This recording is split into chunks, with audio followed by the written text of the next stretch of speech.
If fighting is sure to result in victory, then you must wanna fight. Smash Bros? Sun Tzu said that.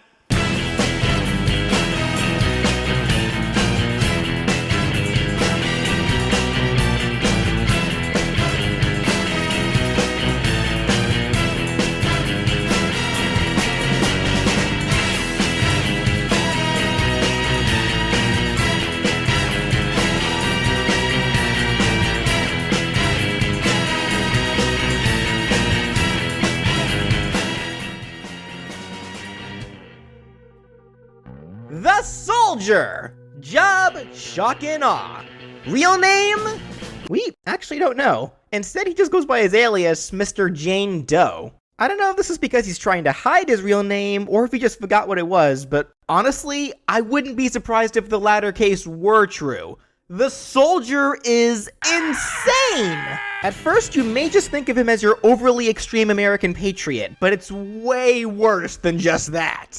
He loves his country so much that he'll fight to the bitter end for it, even if his country doesn't even want him to. During World War II, he was rejected from every single branch of the US military, probably due to how mentally unsound he is, being deemed unfit for combat. But did that stop him from wanting to serve his country? Nope! He made his way to Poland on his own dime, taught himself how to use weapons, then began his Nazi killing spree, keeping it up all the way until 1949. You history buffs see the problem with that, right?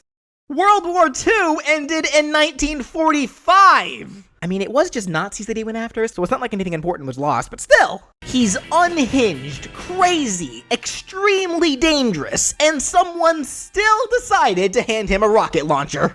I guess when it comes to mercenary work, results matter more than the person who gets them. And boy, the Soldier can sure get them. So much so that now people want to see just how he would fare if he were ever drafted for the fight in Super Smash Bros. So getting right into things, the Soldier would be a fairly heavyweight class character. Not as heavy as the Heavy, but still fairly up there. He'd have 2 jumps, and he would be able to crawl.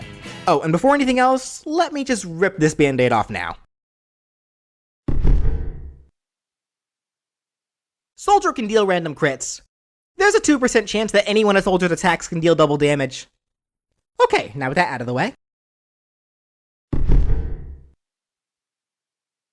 So when building this moveset, I did stick to the same ideas that I did for the Heavy's moveset, saving his firepower for the special attacks and giving him purely melee options for his basic attacks. Unlike the Heavy, who only fights with his fists, the Soldier actually does have a small variety of weapons that he could take advantage of. Though, also unlike the Heavy, who you could believe had some amount of formal training, the Soldier never really got any of that.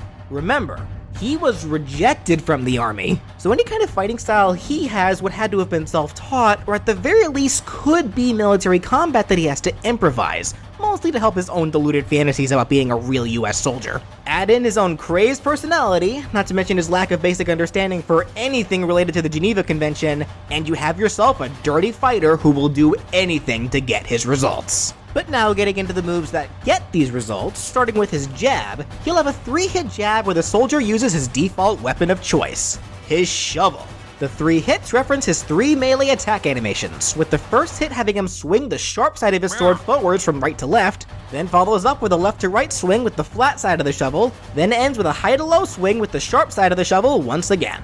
His dash attack can have him attempt to do a military somersault, like what Snake, a properly trained super soldier, does for his dash attack. Though attempt is the key word here. Soldier doesn't even somersault. He kinda just does a flying tackle, then lands on his stomach afterwards. Getting hit by the Soldier while he's airborne does deal major damage and knockback. Foes can also get hit by him slamming on the ground, but this behaves like a sour spot, and it does have some end lag afterwards. For his side tilt, he uses his ride crop called the disciplinary action and whips it forwards diagonally from high to low. Referencing the attributes of this weapon in TF2, it's his longest ranged melee weapon, and it also is a very fast moving weapon, but as such, it is a little weaker than the rest. For the up tilt, the Soldier can use his shovel again, and use it for a rather dirty tactic.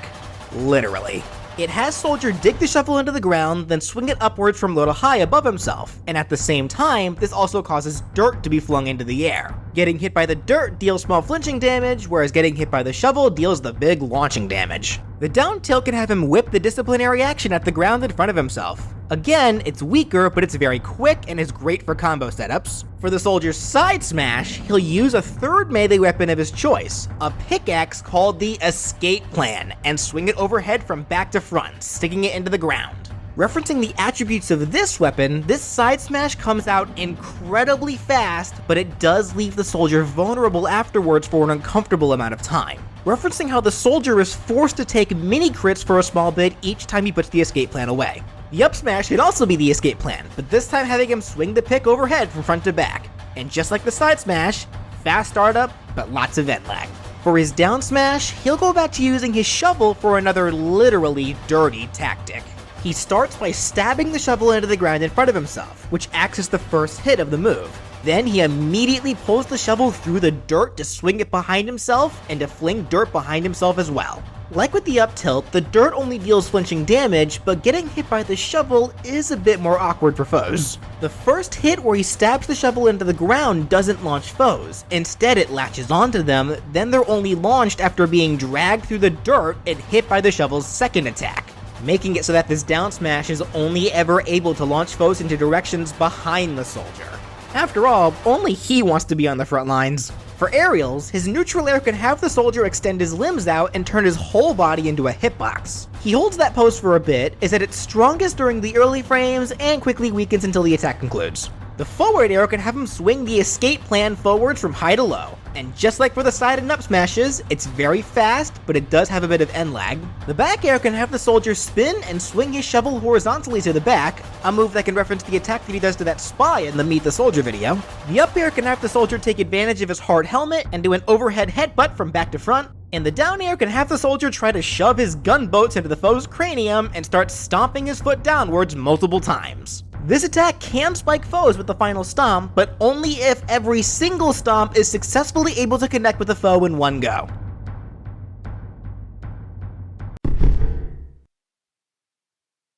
Soldier would grab the foe's collar and get right up in their face, then pummel by headbutting them. The forward throw could just have Soldier deck the foe in the cheek, sending them forwards. The back throw can have the soldier just fall onto his back, then use his legs to kick the foe toward the back at an upward angle. The up throw, though? This is gonna be something else. Referencing the soldier's devastating taunt attack, Kamikaze. The soldier pulls out 2 active grenades, gives the foe a big bear hug, then just sits there as both he and the foe get blown to Kingdom Come. Though, unlike in TF2, this won't actually KO the soldier, but it will deal the same amount of damage to him as it does to the foe. Makes sense since they were both caught in the explosion. But with great risk comes a great reward, as while the soldier will only be knocked backwards, the poor foe he just kamikazed will be sent pretty high into the air, possibly even being able to get early KOs. But then for the down throw, the soldier brings the foe to the ground and just starts violently strangling them with both hands, racking up damage, then just leaves them lying on the ground afterwards. So I guess you could say that this is another move that's kinda similar to Snake's, but it's a lot more brutal.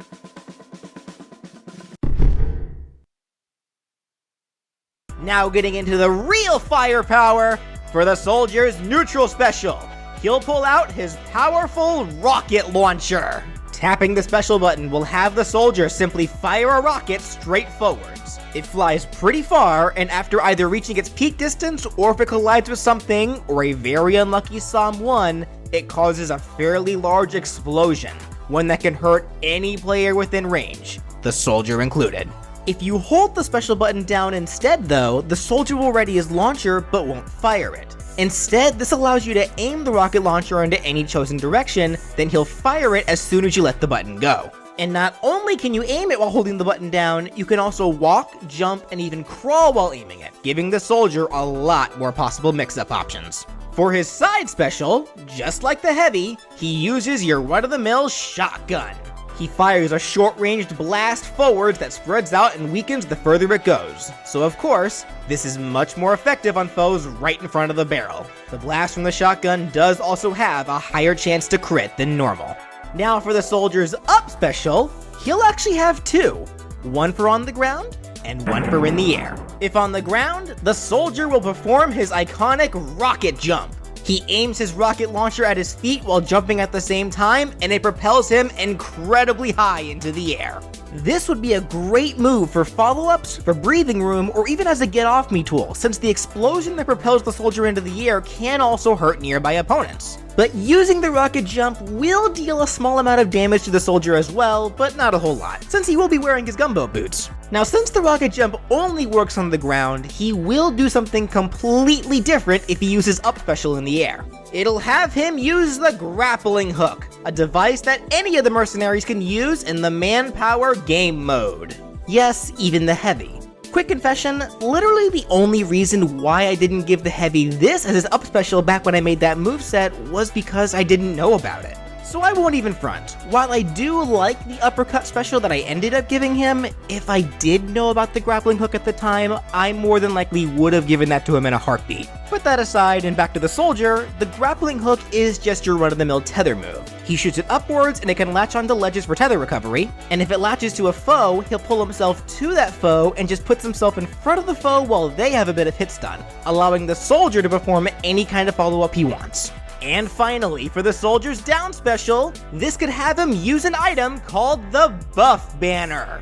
At first, you can't actually use this special. Instead, the soldier has a rage meter that fills up every single time the soldier deals damage, with how much it fills up scaling based on how much damage he deals. So of course, the stronger attacks will fill it up way more than the weaker ones. And once the rage meter is full, it's then and only then when you can use the Buff Banner. Soldier blows into a horn and gives himself a buff that causes all of his attacks to deal mini crits for 10 seconds. Unlike normal crits, which deal double damage, mini crits only deal 1.5 times the normal damage. This, of course, makes the soldier even more dangerous than before, letting him rack up tons of damage in a short amount of time.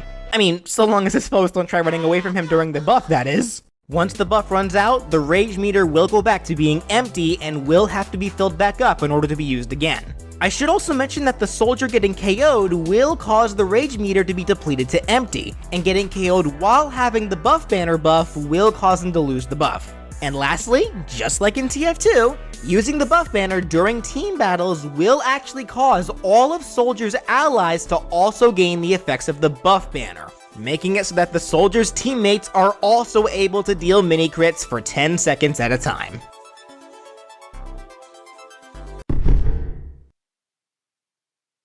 Any good army is only as good as the soldiers that make it up, but you can only have an army if you have the soldiers to make it up. So as such, for the soldier's final smash, it'll be a cinematic final smash that starts with the soldier pulling out his rocket launcher and shooting it at the ground in front of himself, and any foe caught in the explosion will be pulled in. The cinematic then plays out with the foes ending up in a war zone, and an army of soldiers, all wearing different hats, charging towards them. A barrage of rockets are fired into the foes, racking up their damage until the stampeding soldiers finally reach them and run right through them, knocking the foes into the air and ending the cinematic, after which the foes are launched into the direction away from the soldier.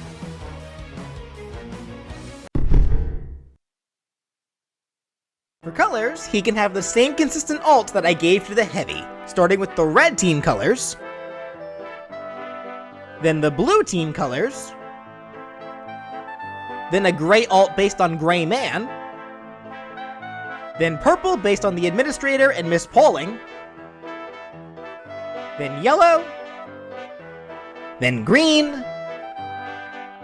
then black, and finally a single alternate costume where you play as the Robot Soldier from the Man vs. Machine mode. But to add to these colors, I brought up in the heavy moveset the concerns that I had regarding the TF2 hats and how they can be incorporated, and a ton of you came up with a pretty sound idea. Alternate colors are separate, but if you click on the Merc's head with the cursor, it could change what hat he wears, allowing you to wear any of the selectable hats with any of the colors. So in the soldier's case, I say the hat list should be relegated to hats that are exclusive to the soldier. And speaking of great ideas that you guys came up with that I liked way more than my own, a lot of you brought up how the Heavy stage intro should have been him appearing on the engineer's teleporter, after which the teleporter breaks. I do very much like that idea for the Heavy way more than the parachute that I gave him. But for the soldier's stage intro, I do want him coming in on a parachute. I chose this because the soldier actually does have a parachute item called the base jumper, and I feel like this makes more sense for him to use considering that he is a wannabe US soldier, and that is how we see plenty of soldiers enter battlefields. Besides, we all know that soldier is way more into teleporting bread than he is teleporting himself. But for the soldier's taunts, they of course should be 3 of his actual iconic taunts directly from Team Fortress 2. Starting with his rocket launcher taunt, where the soldier does a salute, but he mocks you by giving an L sign with his fingers instead of doing a proper salute. And during this, he'll yell, Maggots! His second can be the buff banner taunt, where it shows soldier juggling grenades and rockets while maniacally laughing. And his final can be the shovel taunt, where the soldier screams like a crazed banshee, then bangs his shovel on his head.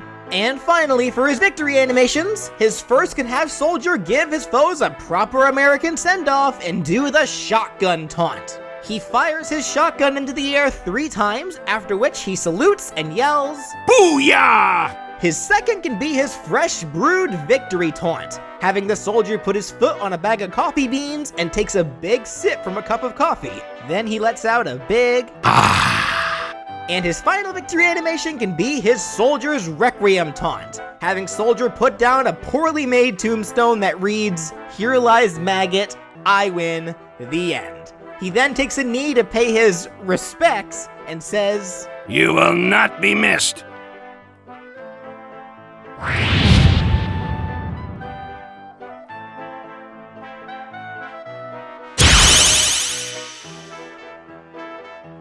And that does it for What If the Soldier Was in Smash! Now, before anything else, if I can get real for a second here, I know that plenty of you wanted me to make this video as a tribute to his voice actor, Rick May, who we did unfortunately lose this past year. A lot of people were devastated by this, but instead of only looking at his death, I want you all to remember the contributions that Mr. May has given us during his time alive. He appeared in so many great films, theater performances, voice roles. He was the one that gave us the famous barrel roll line. And of course, he was the one who brought the soldier to life for us. The soldier is one of the most memorable characters in Team Fortress 2. He's hilarious, he's a lot of fun to both watch and play as, and there is no way that people would love this crazed lunatic as much as people do now if it weren't for the performance given to him by Rick May. That is a legacy that will never die. So many people are still playing Team Fortress 2 to this day, and I know it still has so many more years to come. So needless to say, nobody will be forgetting about Rick May or his role as the soldier for a very, very long time. I hope you guys enjoyed this video. Please subscribe if you want to stay updated on more to come. But above all else, I want to thank you so much for watching. Please stay safe and have a fantastic day.